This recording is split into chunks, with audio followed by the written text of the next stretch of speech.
Maira. Boleh. Oh, buat ah.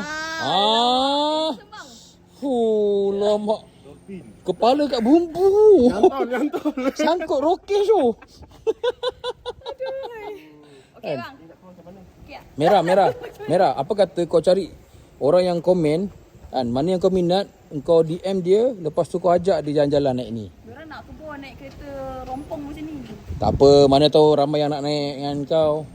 Siapa yang komen dor dulu dalam komen, Dor. kita bawa dia naik dolphin. Dor. Ya ke? Yang komen dulu ke? Yang komen dulu. Ke nanti kau pilih? Yang saya pilih lah. Nanti kau pilih lah. Saya pilih random. Saya nak ajak dia. Oh, lama. Okey. Kalau si kembang sedap sikit. Si kembang pakai si paso bang. Ini kan Si paso. Besok tu kasih paso Merah. Si paso. Si pasu kat Medi dia bang.